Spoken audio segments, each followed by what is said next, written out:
it's safe to say that there has been an awful lot of brand new releases coming out in the last couple of months. And truly, we've seen a little bit of everything, as not only have we had, in my opinion, some of the best new releases on the Switch and the Switch 2, we've also had some games that have wound up disappointing me just a little, and also maybe some of the worst launches that we've seen as well. And today we're going to go through all of them so you can figure out which games are worth spending your money on. And first up, we're going to start with Coffee Talk Tokyo. Now, as you probably already know, the Coffee Talk franchise is one of my absolute favorites. So I had high hopes going into Coffee Talk Tokyo, and thankfully this is a game that did not disappoint. Now, if you don't already know, the Coffee Talk franchise is a narrative-driven visual novel, where you get to influence the fate of your customers by brewing them different drinks. But the real part that makes Coffee Talk special is its characters. Because even though you don't leave the cafe itself, you get to learn all about this alternative version of the world through your conversations with the customers and their conversations with each other. And as you can probably see, this is a world very different from our own, as this is one where humans and yokai walk along side by side. Now, Coffee Talk Tokyo itself isn't actually a sequel, as even though there are a few characters that we have met before in previous games, for the most part this is a standalone game, set in a brand new cafe with a whole host of brand new characters that you get to talk to. And honestly, this might be my favourite set of characters we've gotten to meet. With the likes of Vin, who's your assistant barista, who's trying to get to grips with her life after a disaster. We also have a pop star and a literal ghost. And I gotta say, Coffee Talk Tokyo did such a fantastic job at bringing each and every one of these characters to life. As not only do you get to know them as they open up to you over a cup of warm coffee, but you also get to see them have conversations to each other. And there you get to learn little snippets not only about what they were up to each and every day that they come to the cafe, but you also get to learn little snippets of their lives and the world around you. And even though this world is incredibly different from our own, all of the characters' struggles are very human, and honestly, a few of these stories really hit close to home. And the reason I love the Coffee Talk franchise so much is this mixture between getting to know your customers and learning their stories, but also getting to grips with the barista mechanics and trying to make sure that you give them the right drink. Now, Coffee Talk Tokyo shakes things up just a little bit from what we're used to, in that now you can deal with hot and cold drinks as well. And as I said earlier, the drinks you make matter, as this is what's going to influence what ending each of the characters get. Now, sometimes the characters are going to be pretty direct with their coffee order and tell you exactly what they want. And other times they might just give you a general vibe or what they're looking for, and it's up to you to try and brew the correct drink. Now, there are a few ways that you can kind of tell if you're onto the right track with what drink you make them. If the drink has a fancy name and often looks a little bit nicer, that normally means that you've made an actual recipe drink. And these tend to be the ones that the characters are after. If you just get a series of ingredients being listed off, the chances are you might be on the right track for what drink they want, but the ingredients might be in the wrong order. And the real trick is, you only have so many attempts before you can no longer throw the drinks away, and you just have to serve it to them. And you'll definitely find yourself wanting to replay this game if you want to get everyone their happy endings. This is without a doubt a 100% buy from me. I love this game to pieces. It doesn't really do anything crazy different from the previous titles, but as a Coffee Talk lover, I don't think I wanted it to be. Next up, let's talk about Starseeker Astroneer, as unfortunately I think this might be my biggest letdown that I've played in the last couple of months. Now, I, like many people, was a huge lover of Astroneer, and it's currently sat on very positive on Steam, so I was not alone in loving it. And Astroneer was a pretty similar game to the likes of No Man's Sky, where you're on a different planet and you get to build your own base, manage resources, and even have production lines as well, as you ultimately try and unravel the mysteries of the universe. So when I heard that they were coming out with a new game, I was incredibly excited. But not only is this not what I was looking for, it's also a little bit misleading.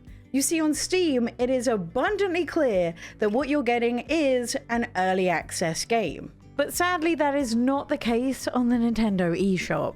As of right now, there is not even the mention of the word early access on the eShop page whatsoever, neither in writing nor in the trailer. And I was disappointed with this release, knowing it was in early access. I can't imagine how you might be feeling not knowing that and playing this in the state it currently is on the Switch 2. Now, I think the reason that they called this Starseeker's Astroneer is to try and make clear that this is by no means a sequel. I don't think you can even classify this as the same game type as the original game, as this is an always online multiplayer game, meaning that whenever you play this, you will be playing with other people. This also means that you're going to need internet at all times in order to play this. I think the most accurate description of this is just being a looter shooter, as you effectively take flight to another planet, collect resources, do missions, and then come back with everything that you've earned in order to upgrade your gear and allow you to do more things each time you return back to that planet. And the thing that really surprised me was the fact that you don't have a base whatsoever. When you do your missions, you return back to this spaceship filled with other players, upgrade a few things, and that's really all there is for you to do. Now, as this is in early access right now, there is currently only one planet you can travel to, meaning that there isn't a whole lot for you to do. It's also really not easy for you to go off and play with just your friends. Whenever I try to play with someone else, we seem to almost always be in a lobby with other people. So if you're someone who doesn't really like playing with other people, this is definitely not the game for you. And of course, because this is an early access game, it is not only unfinished, but it also has a ton of bugs. When I played this on day one, I was almost completely unable to get into the game whatsoever because they were having huge server issues. The game also just doesn't look that great on the Nintendo Switch 2. And if you looked at the sky, it just kind of gave you this glitchy texture. And it just felt incredibly unpolished, which meant if you didn't know this was an early access game, you were likely going to be incredibly disappointed. So right now, in its current state, it is an absolute don't buy. And even if you're a lover of Astroneer, when this releases in 1.0, I still don't think this is going to be everything that you're looking for, because they went in a completely different direction, and one I'm not sure I'm a huge fan of. Next up, let's talk about Moonlight Peaks. Now, I do want to be clear, at this point, I am only about 20 hours through, so I haven't finished it. So even though this is not going to be a comprehensive review, there are a few things you need to know if you are considering buying this, especially on the Switch and the Switch 2. Moonlight Peaks is a farming sim with a bit of a difference because you get to play as a descendant of Dracula, and as a vampire, this means that you can only farm during the night. But being a vampire does have a couple of perks. First of all, you're able to use magical spells, and you're also able to transform into different animals to help you get around and do your farming duties. Now, I actually think the game this closest resembles is actually Wildflowers, because to me, this is not a farming sim with a story.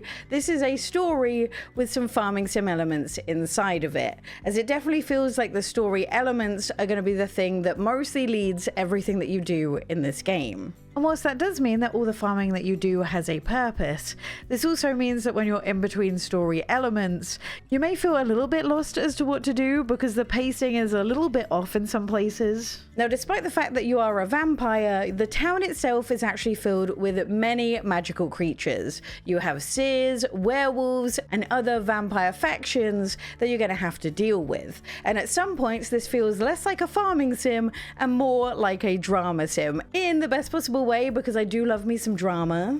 Now, like a lot of farming sims, the beginning of the game is a little bit slower, but I will say this is a game that just seems to get better and better the further you get through. And a lot of those early troubles that you have, either being broke or not having any energy, will begin to disappear as you not only have more to do, but you also have access to more resources that kind of stop this from being an issue. The only thing that feels a little bit hit or miss for me so far has been the events. Some of them are great, whilst others don't really have a whole lot to them. Now, whether or not this game is for you is going to be about whether you enjoy a good story. Because as I said, this is a very narrative focused farming sim. So you're going to find that there are a lot of cutscenes. Now, I personally think the story is what really sets Moonlight Peaks apart. It gives every single one of the characters that you meet so much personality, as the main way you get to know them is actually through the story. Because unfortunately, when you walk around and talk to the characters between the story beats, they don't have a whole lot to say. That being said, this is a game where you want to focus on friendships just a little bit, because every single friendship heart you get for a character will reward you with a cutscene where you get to know them a little bit more. Now, the farming element has two sides to it. You'll often need to do some of the farming to complete some of the main story quests, but you'll also be needing to farm to make money. Because you'll not only need it to upgrade your tools, which will be very useful for all of the story elements, but you'll also need it to upgrade your house, so you can really start making the most of the wonderful decorating mechanics. But the main reason I wanted to bring up Moonlight Peaks for this video is to just warn you about one of the biggest downsides for the Switch and Switch 2 versions of this game, and that is the loading times. Now, the issue is, because this is a game filled with a lot of quests, you're going to be running around each of the different areas of this actually quite big map an awful lot. But every single time you go into a new area of the map, inside a building, or even up the stairs in some people's houses, you're gonna go through a loading screen. And this on the Switch 2 can last upwards of 5 seconds and even longer on the Nintendo Switch version. And I did find myself getting a little bit frustrated at this at times, especially if I go into my house for something, leave my house and then realize I need something else from my storage. And then I've sat through about 10 seconds of loading screen just to grab one item. I've actually found myself trying to keep my storage and my crafting room outside of my house so I can avoid the cutscene as much as possible. The frame rate also struggles at times. The biggest moments are when you're collecting multiple crops at the same time. It will get a bit framey there. And the night market also seems to struggle. Handheld mode seems to have a few extra quirks as well. When you detach a Joy-Con, the menu that pops up seems to be a little bit broken, but thankfully you can press A to kind of quit it and get out of it. It's also a little bit more framey in handheld mode as well, with some of the menus appearing a little bit more choppy, which I thought was interesting. Now, on their Discord and their Twitter, they have shared a post about all the known bugs in the game, and they have included the fact that they know that the loading times are long on the Switch and Switch 2, and it's something that they're actively working to fix. It is worth mentioning, though, that these fixes will probably take a couple of weeks before they come into effect, just because of how the Nintendo eShop works. So it's likely that they're going to try and fix all of the bugs that you see here in the game all at once and put that out as one big patch to the Nintendo Switch and the Switch 2 version. But if you buy this on PC, the loading screens are shorter and you'll get all the bug fixes sooner. I am thoroughly enjoying my time with this game so far, but if you are debating what to spend your money on right now, if you know the loading scenes are going to bug you, it might be worth waiting a couple of weeks before you pick up Moonlight Peaks. Okay, next up, I want to talk about the Adventures of Elliot. If you had asked me 10 hours into this game how I was finding it, my answer would have been incredibly different to what I'm about to say now, because the difference between the first and second half of this was absolutely huge. Now, as you probably already know, I am a lover of an RPG with a good story. And this is a story that very closely resembles old school Zelda. But the one thing that makes this stand out against all the other HD 2D games that we've come across is that this is not a turn-based game. This has real-time battles. And as a result, I think this story flows just a little bit quicker.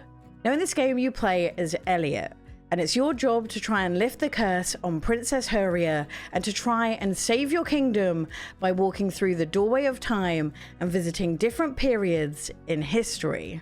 But you don't just time travel once in this game, you actually time travel 3 separate times, taking you to 4 different eras of the exact same town. So this means that even though the world map may look the same, things are very different for this world across history. As even though the era that Elliot comes from is one where humanity is safe and at peace, it most definitely wasn't always the case, and he gets to experience some of the most important moments of humanity's existence in this world firsthand. all whilst ultimately trying to save it. And this is a really interesting version of time travel that sort of has its own rules. Now, the things that make this very close to Zelda is the fact that you have a fairy companion with you. Now, this might be one of the noisiest and most talkative fairies in any game I have ever played.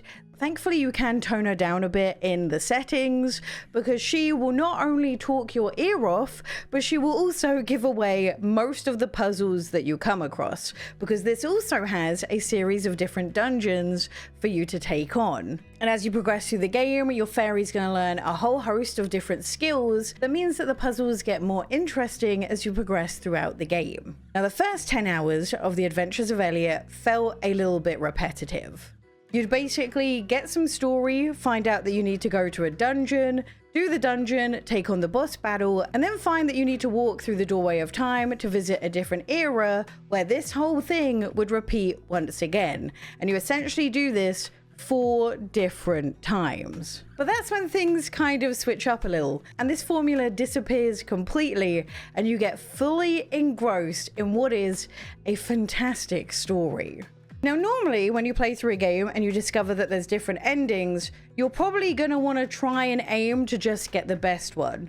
But this is a game that kind of sets you up to try and hit every single ending. And all I will say is that if you finish this game and you don't feel satisfied by its ending, you haven't hit the true ending, because when you do, you will most definitely know you've hit it, okay? But the wild part is each ending adds about 5 to 10 hours to the game, as once you discover what you need to do to get to the next ending, it unlocks a whole host of story for you. But I think the experience is definitely added to if you experience the ending before you take on the next part of the story.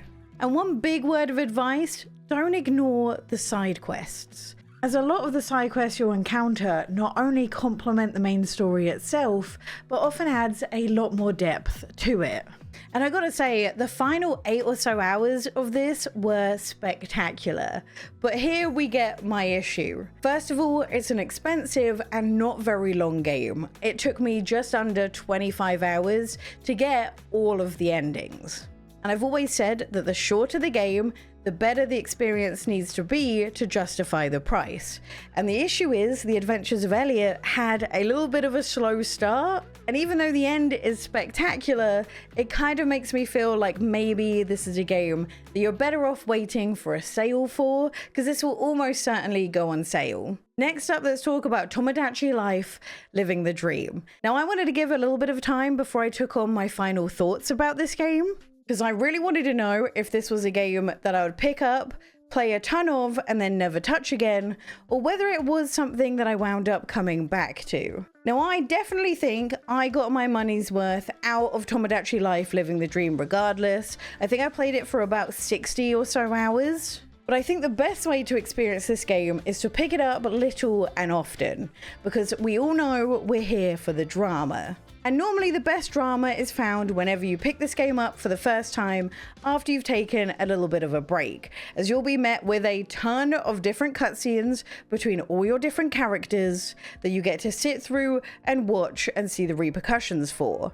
And now that I've been playing this for enough time that some of the characters have become best friends, that's when I've got the real fights to start happening in the game. And that has been what I'm looking for. I think the best way to describe my time with Tomodachi Life Living the Dream is this has been the pick-me-up that I have needed. If I'm feeling sad, anxious, or just need a laugh, I will turn on this game, because nothing is funnier than there being a love triangle happening inside of a Ferris wheel. That being said, this is definitely a game where you can't really play it for long periods of time at once. I normally find that once you get to the 1 hour mark, things start to slow down with things you can do in the game, and it kind of limits you to just either making brand new characters, making pets, or doing that sort of thing to fill your time. And if I'm being completely honest, now that I'm 60 hours in, I haven't been doing all that much creating. I have just been enjoying the chaos whenever I log into it. There has been one thing that has disappointed me just a little, and that's the fact that there is no news on if there's going to be any updates. Mainly because I kind of feel like after a while, you kind of know what the cutscenes are and you start to see them repeating just a little bit. So having a few additional ones added here and there would give people a reason to start playing again. Okay, next I want to talk about Outbound and Solarpunk, because I think they are very similar games that I think I ultimately have a very similar opinion on, and I think we should get into it. Okay, first up, let's start with Outbound. This is an open world exploration game where you start off with nothing but an empty camper van. And as you explore the world, gather materials, and find outposts with different recipes at them, you'll be able to craft the camper van of your dreams. And even though this is technically a survival game with you having hunger, thirst, and even health to contend with, it's definitely a forgiving one. And after a while, once I got into the game, these were things I could more or less ignore. As once you develop a way to grow your own food and also get your own water, then things get an awful lot easier. And the gameplay loop itself is pretty simple. You spend your days exploring, trying to find as many DIYs as possible at these different outposts, and then use the resources that you collect as you drive around for crafting. And this can either be things to make your camper van look prettier, this could be new walls or a bed for you to sleep in, or it can be processing machines that you'll need to access some of the more intricate DIYs later on. I think my favorite thing about this though is no matter how much you build on top of your camper van, whenever you need to drive, it will flat pack into basically nothing and you can set off on your way. Now, once you've explored an area to its fullest, you're going to actually find a place to exit and go into a brand new map. But to get through, you often need resources that you'll only find once you've explored the area to the fullest and got most of the resources and DIYs it has to offer. Now, this game is pretty big. I think it has 4 maps in total for you to explore, each with a whole host of different resources and DIYs for you to learn and different improvements you can do to your camper van. Now, whilst I did enjoy my time with the game, I did have some issues with it. The visuals on the Switch 2, I think, are in no way comparable to the PC whatsoever, which is a shame for a game that is mostly driving around in the countryside. I also at times felt the world was a little bit on the empty side. There wasn't really many animals and there's no NPCs whatsoever when you explore, as all the houses you find are going to be empty. And when your bag is full, you move infuriatingly slowly. Now, I think my advice for this game, though, might not be to buy it immediately, because even though it is a decent price, every single issue I've had with the game,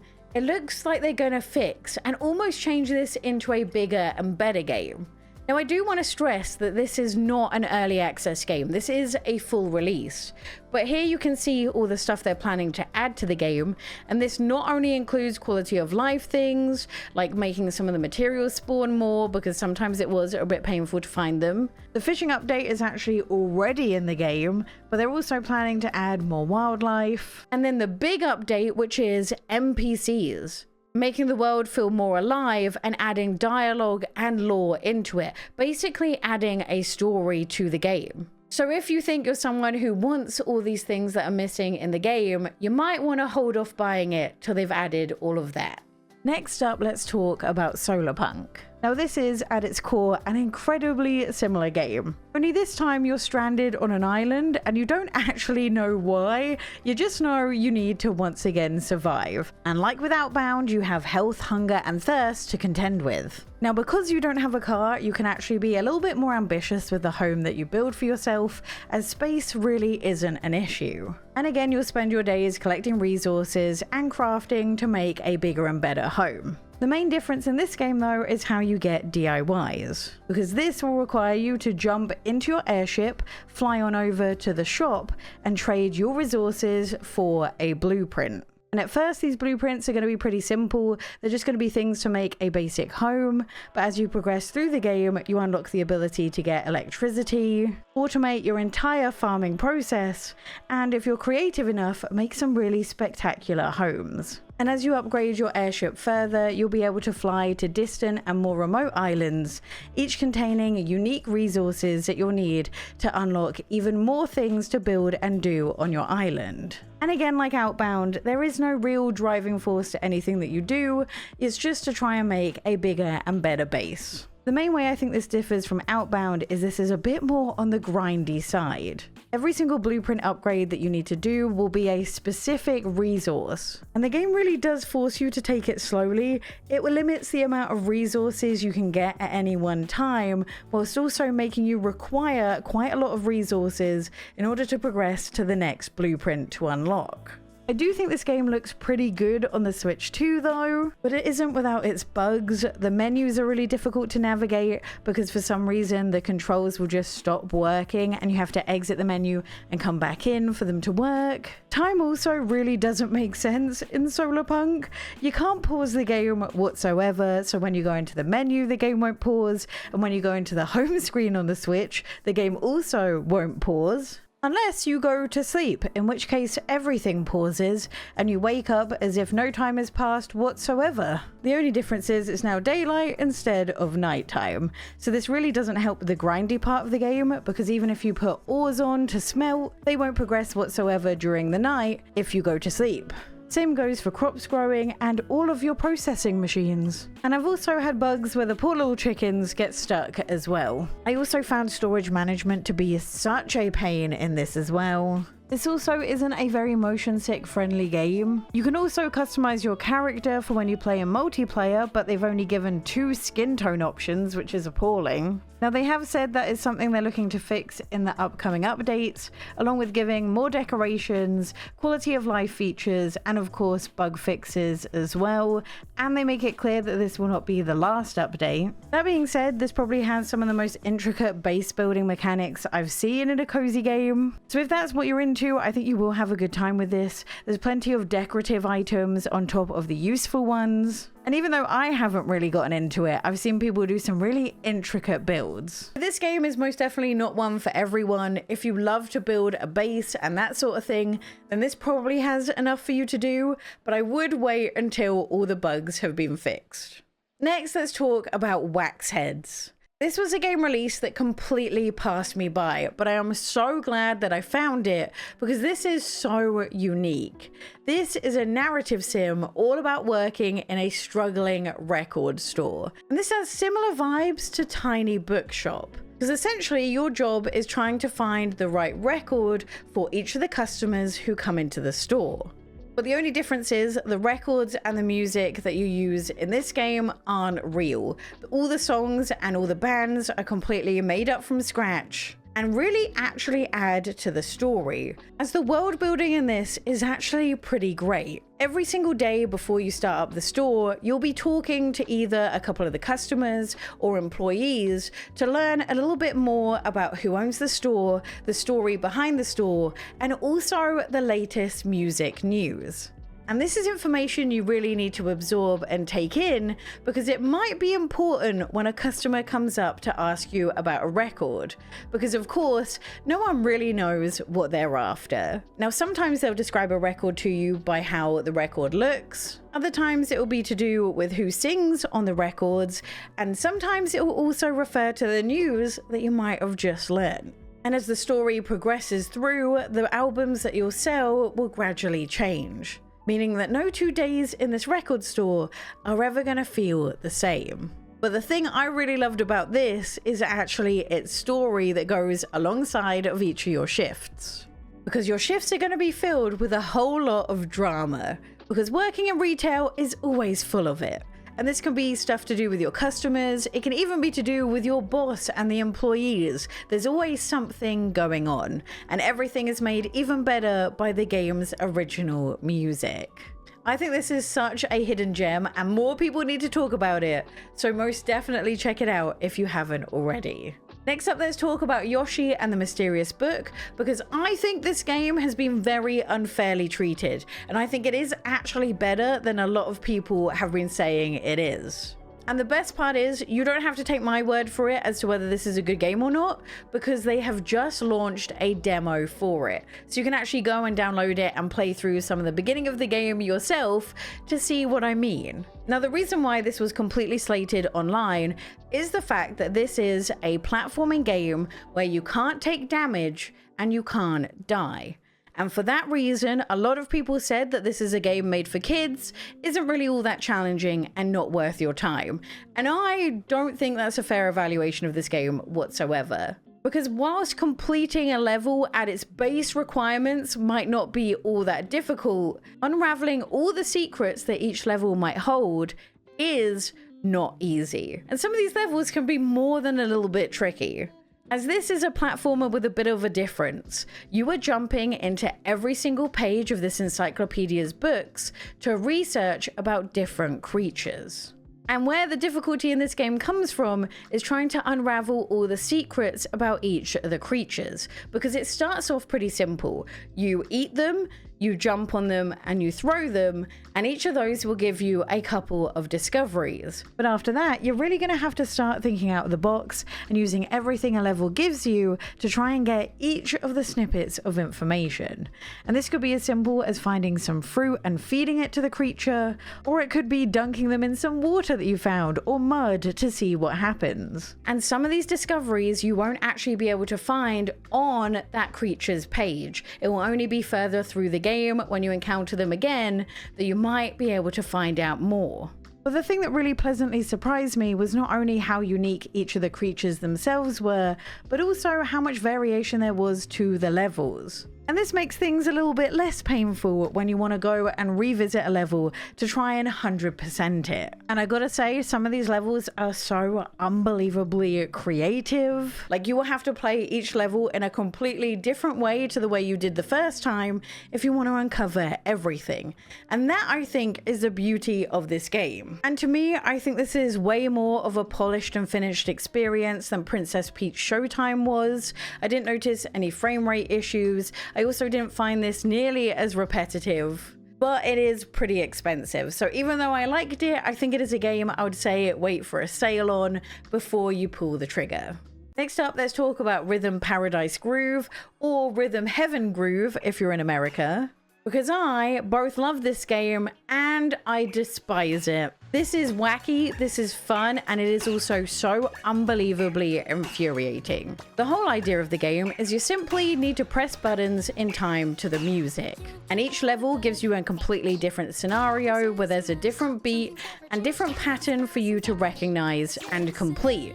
But as you progress through the game, these patterns get more and more intricate and more difficult. And this game is not very forgiving whatsoever. You only need to be a fraction off for you to get the worst side-eye you have ever seen from a character in your life.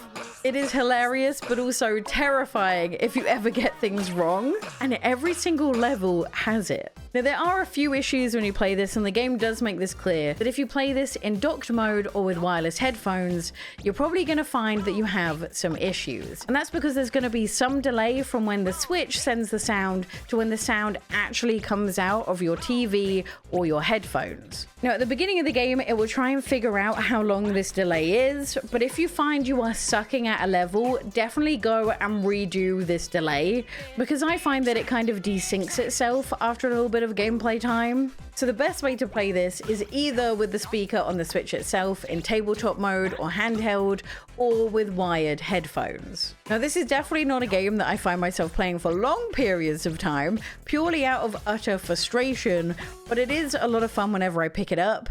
My favorite thing is the fact that at the end of each level, you will do a remix. And this is all the levels combined into one singular song. And some of these songs are absolutely fantastic. They are so good and just make the experience so much better. There's also a multiplayer mode that's actually different from the single player mode.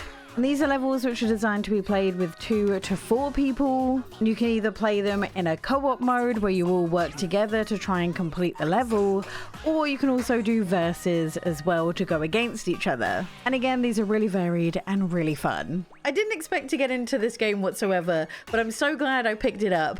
But I will be the first to say this is definitely not a game for everyone, and I think you'll know before you get it if this is a game for you. But if not, you can try the free demo, which is essentially just the first level of the game, and see for yourself if you like it or if you find it unbelievably frustrating. Our final game on today's list is Momento, and this is another game which has successfully made me cry. If you're a lover of unpacking, then this will be the game for you. as this is a room decorator with a bit of a twist, as some of the objects that you choose to decorate with will alter the story itself, and you get to see the impact of your decisions over an entire lifetime. Now, there's a few nice surprises in each of these levels, as not only will you be organizing all of the items that you currently have, you'll also be unpacking them from a series of boxes and putting them away as well. And even though you're free to put items wherever you want to, if you figure out the correct place for them, you'll find that you'll solve some puzzles. And some of these are pretty obvious, like for example, putting all the crayons back in the crayon box, or connecting all the pieces of a train together. Some of them are definitely less obvious, and I think I've missed so many puzzles in each of the levels that I've already played. Now, there is one thing that changes this up just a little bit from unpacking. Unpacking's entire story was more or less told to you by the objects in a room. But I think Momento's story is a little bit more obvious, as it will sort of guide you to the items that are of great importance at the beginning of each of the levels, and some of the information that you find out you'll actually get through things like letters, postcards, books, and diaries, which allows it to tell a much more intricate story, and a much more devastating one. And even though this isn't a particularly long game, there's a lot of reasons to replay this, not only to find all the Easter eggs and the puzzles, but to also take a different route in the story itself. As you can see each of the levels displayed as picture frames, and see how many you haven't actually explored yet. The game also looks fantastic. The controls took me a bit of getting used to, because you actually control the cursor with the left stick and the camera with the right stick. So it doesn't feel like normal point and click games where when you move the cursor up to the corner, the camera will move. Instead, it's completely done with the right stick, which was good once I got the hang of it, because I wasn't used to it. And honestly, I've been waiting so long for a game that captured the same magic as Unpacking did, and I really think Momento actually nailed it. That's my roundup of every game I've been playing recently. Let me know some of your favorite games that you've been playing in the comments down below. And if you want to see if a Nintendo Switch 2 is truly worth it, click this video here.